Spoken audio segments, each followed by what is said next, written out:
I, nearly adult male, have a strained relationship with my mum, 35, after an incident that happened about 6 years ago.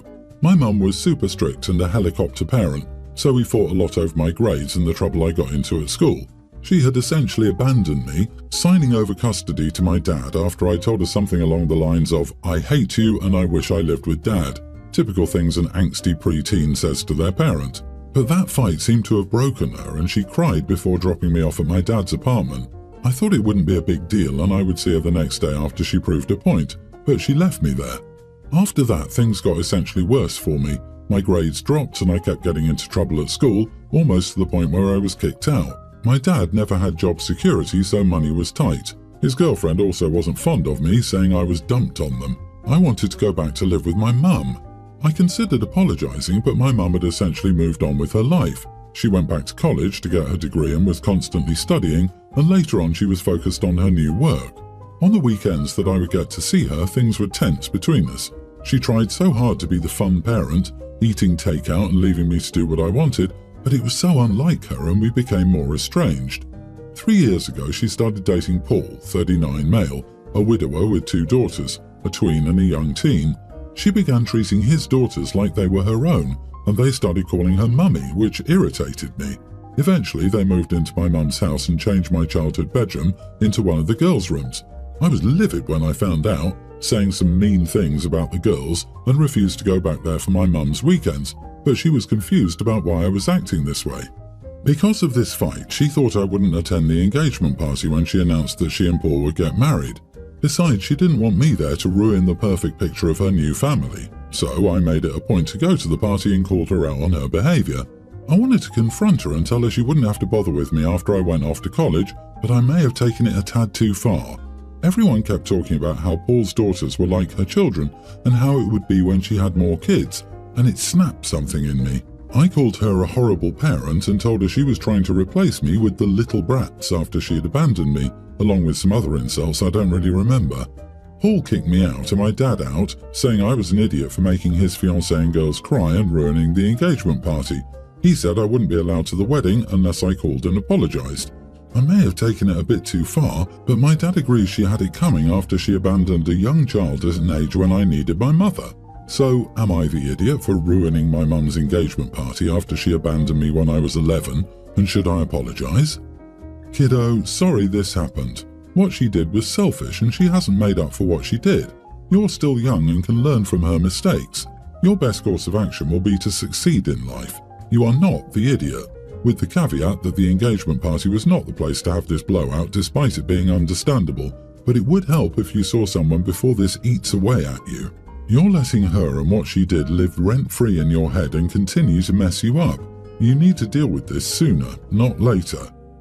You are the idiot. Trying to help your child and being strict with them after they get bad grades and get in trouble at school is normal. You didn't like the consequences of your actions, so you lashed out, and you got precisely what you wanted. She was too strict and helicoptering. You hated it. She was the chill weekend parent. You hated it. Didn't want to live with her. Got what you wanted. Deal with your actions and stop blaming her for them, and please either apologise and change your tune or leave that woman and her family alone. Also, Mom didn't even abandon you. You saw her on the weekends and she gave primary care to Dad, like you wanted. She didn't ghost you. I disagree. Jesus, you're in here holding an 11-year-old child to a standard we don't usually hold adults to. Kids are allowed to make mistakes, and adults are supposed to be there for their children and get them help when needed. Normal people don't go from being helicopter moms to abandoning a preteen and then emotionally checking out for the next bunch of years when there's a visitation. She may have emotional issues, but that's not the child's fault, and she should be apologising to her child. I'm a 50-year-old dad here, and my daughter, 22 female, has always been passionate about climate activism, which my wife, 49, and I have supported, up to a point. We believe in the cause, but also in acting within the law. Well, it turns out she's taken things too far this time. She got involved in some extreme actions targeting private jets, throwing paint and oil in the engines, and even making hoax calls about sabotage. They were recording their acts, probably for social media, but got caught by airport security, leading to her arrest along with her friends. She called us from jail, probably expecting us to bail her out or get her a lawyer, but I told her she'd have to deal with the consequences of her actions herself. After a long talk with my wife, we've decided not to intervene. She's been charged with a slew of serious crimes, including vandalism, trespassing, filing false reports, and potentially even more serious crime due to the nature of the hoax calls.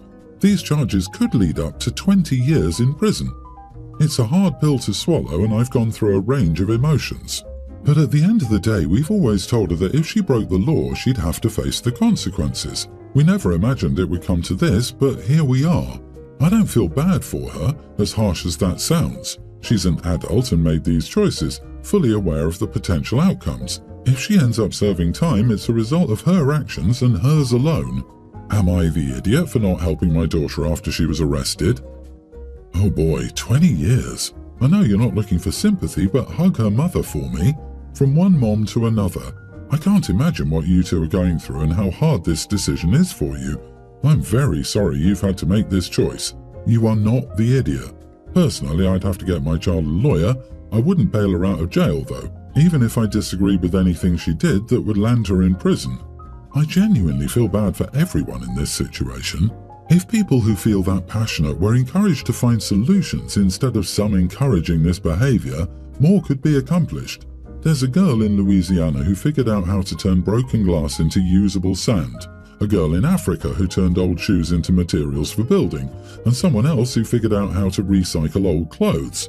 We must encourage them to find solutions, not throw paint and oil in the engines. I can't believe she was fool enough to record herself committing the crimes. I'm shaking my head.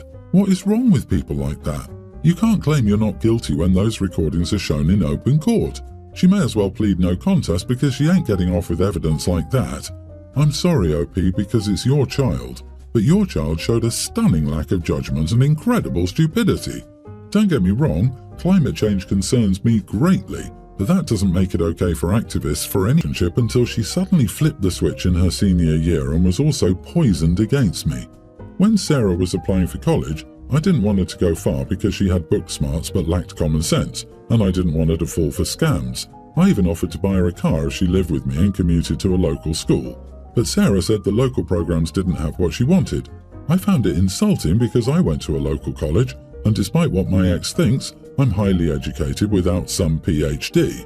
Sarah didn't listen to my input at all. She and my ex barely involved me in her college application process, and my ex was extremely unhelpful.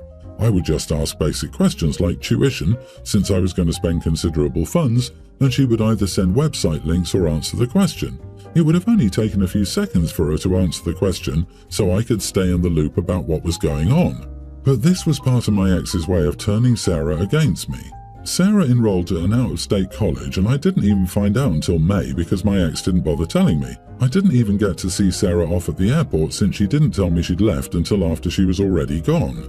I constantly text Sarah to ask how things are going, send her funny Facebook posts, and ask her to call me. I even offered to split the cost of plane fare so Sarah could visit over the holidays. She only responds via email, and it's always her saying she's too busy. I'm frustrated and tired of this. She's taking many classes right now, but I'm her father, and it would only take a second of her day to text me back or talk to me on the phone for 5 minutes. I have supported and been providing for Sarah since day one. I'm done being disrespected when I've bent over backward for 18 years to give her everything and have sent $7,000 just this year for her schooling. I could be doing a million other things with that money. Maybe I am at fault for enabling it for so long, but not anymore. I sent an email telling her that I was done with being disrespected and that if she couldn't even give me the time of day, then my ex could find someone else to split the cost of her schooling with. I sent the email over 2 hours ago, and I'm still waiting for a response. I know my wording might seem harsh, but I'm just so done with being disrespected. Am I the idiot? You are the idiot. How you talk about the women in your life is upsetting and concerning. Of course you paid for everything your kid needed during her childhood. That was your freaking responsibility. You don't get a trophy for supporting the children you choose to bring into the world. You aren't unique. Now that she's 18, you could cut her off if you wanted to, but you'd be stupid to think that she's going to come crawling back to play by your manipulative rules with all the hugs and kisses for her daddy.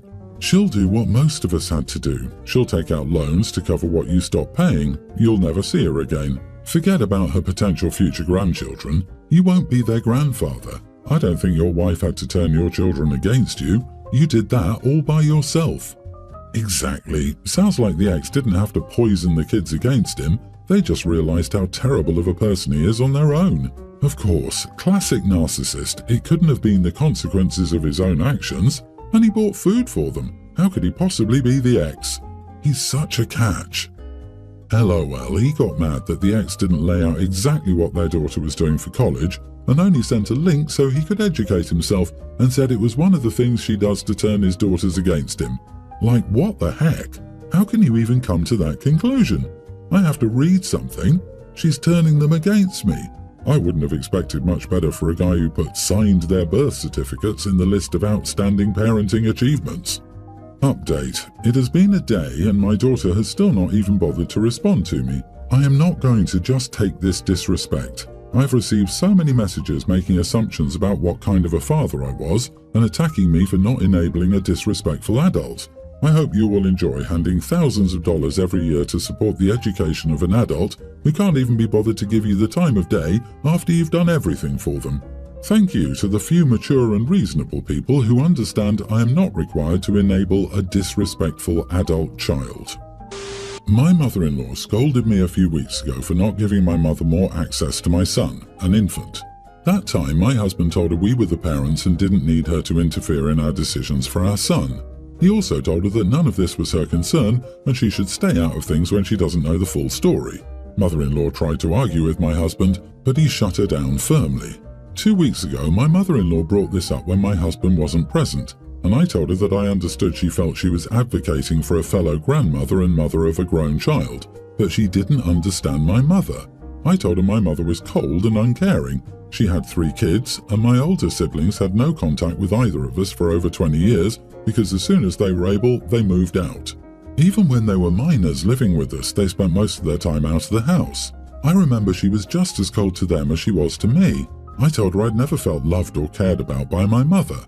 I had very little contact with her because it's difficult to have a relationship with a parent who responds with, "Why are you so sensitive?" whenever you try to bring up the topic of coldness. I told her my mother had accused me of being too sensitive and so emotional my whole life. I told her I was never held, hugged or kissed by my mother in my memory, and I did not want that for my child, and that I do not want to have her around more to expose myself to that pain, and that I've worked on myself for many years to be a better mother than she was. I told her I didn't want to discuss it again and asked her to have some compassion. On Thursday, my mother-in-law stopped by and told me she ran into my mother, who told her she was trying to meet her grandson. She told me my mother was very upset. Then she told me I should forget about the past and let her be a better mother and grandmother in the present and future. She told me I was wrong for holding the past against her, and she clearly does care now. She spoke to me like a child and I became angry. I told her to keep her nose out of my business and that none of this concerned her. My husband wasn't home at this time. My mother-in-law became angry and I told her to leave. She complained to my husband. He told her she deserved everything I said and more. He also accused her of lacking compassion. He told me not to worry about his mother and said he won't let this happen again. She told me I didn't need to be so rude to her face and I should learn how to disagree without getting so angry. This is what makes me pause and made me want to ask, am I the idiot? Not the idiot. Your mother-in-law feels threatened by the fact that you will cut out a parent or grandparent. This is about her, not you or your mom or your relationship. Your mom not being around is a reminder that it could happen to her if she's too toxic and she wants some control over the situation.